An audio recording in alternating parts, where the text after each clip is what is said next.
আজ এমন একটা রেসিপি তোমাদের সঙ্গে শেয়ার করব যেটা একবার খেলে তোমাদের কিন্তু বারবার খেতে মন চাইবে। নমস্কার বন্ধুরা, জিতুস মম কিচেনে তোমাদের আবারও স্বাগতম। তো আজ কিন্তু তোমাদের সঙ্গে শেয়ার করব একটা খুবই মজাদার রেসিপি, সেটা হচ্ছে ডিম সোয়াবিনের রেসিপি। আর এই ডিমটা কিন্তু হাঁসের ডিম। শীতকালে কিন্তু হাঁসের ডিম খেতে এমনি ভালো লাগে, আর যদি তার সঙ্গে সোয়াবিন থাকে তাহলে তো আর কথাই নেই। তো চলো আমরা শুরু করে দিই আজকের রেসিপিটা। আজ আমি তোমাদের সঙ্গে খুব সহজভাবে কিন্তু এই রেসিপিটা শেয়ার করব, যাতে তোমরা ঝটপট ঘরোয়া সব উপকরণ দিয়ে এই রেসিপিটা বানিয়ে ফেলতে পারো। তো প্রথমে আমি হাঁসের ডিমগুলো কিন্তু সেদ্ধ করে নিয়েছিলাম, সেটা কিন্তু আর দেখালাম না, সেদ্ধ করা তো আর দেখানোর প্রয়োজন নাই। তো সেদ্ধ করে নিয়েছে হাঁসের ডিমগুলো, সেদ্ধ করে নিয়ে কিন্তু প্রথমে কড়াইতে দেখলেই লবণ হলুদ দিয়ে দিয়েছি কিছুটা তেল দিয়ে। তো হালকা প্রথমে যদি তেলের ভিতর লবণ হলুদটা তোমরা অ্যাড করো তাহলে কিন্তু প্রপারলি সবকটা ডিমের গায়ে বা যে জিনিসটা তুমি ভাজবা প্রত্যেকটা জিনিসের গায়ে কিন্তু ভালোভাবে লাগে। তো এখানে আমি সোয়াবিনটা আগে থেকে কিন্তু হালকা গরম জলে একটু ভাপ দিয়ে নিয়েছিলাম, নিয়ে জলটা কিন্তু হাত দিয়ে ভালোভাবে বের করে নিয়েছি চেপে। তারপরে কিন্তু এখানে ডিম আর সোয়াবিনটা হালকা করে ভেজে নিচ্ছি। তারপরে কিন্তু আমি আলুগুলোও গোটা গোটা করে কেটে রেখেছিলাম, আলুগুলোও কিন্তু একটু তেলে হালকা করে ভেজে নিব। তো এখানেও কিন্তু হালকা লবণ এবং হলুদ দিয়ে আমি আলুগুলোকে ভালো করে ভেজে নিচ্ছি। তো এখানে কড়া ভাজার কোনো প্রয়োজন নেই, সামান্য একটু নেড়ে চেড়ে ভেজে নিলেই হবে। আলু ভাজা হয়ে গেলে আমরা এক সাইডে কিন্তু আলু, ডিম এবং সোয়াবিন যেটা ভেজে নিয়েছি আগে থেকে সেই সবগুলো কিন্তু এক সাইড করে রেখে দিব, এবং কড়াইতে আবার পরিমাণ মতো যেটুকু প্রয়োজন সেটুকু তেল দিয়ে নিব। তেল দিয়ে কিন্তু আমরা এখানে কিছু গোটা মশলা ইউজ করব। গোটা মশলাগুলোর জন্য কিন্তু ঝোলের টেস্টটা অনেক সুন্দর হয়, সেন্টটাও অনেক ভালো হয়।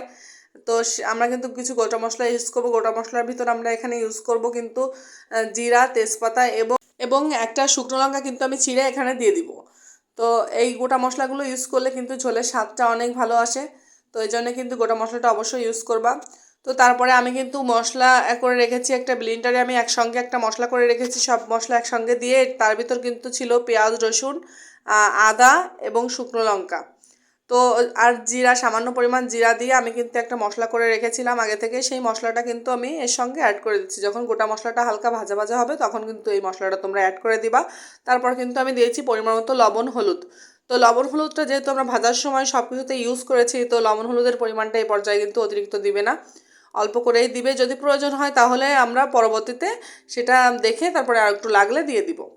তো সেইভাবে কিন্তু আমি লবণ হলুদটা একটু কম করেই দিয়ে নিচ্ছি, দিয়ে কিন্তু আমি মশলাটা ভালো করে কষিয়ে নিচ্ছি। মশলার ভিতর কিন্তু যেহেতু আমি বাটার সময় সামান্য পরিমাণ জল অ্যাড করা ছিল, এই জন্য আমি আর জল তেমন দিইনি।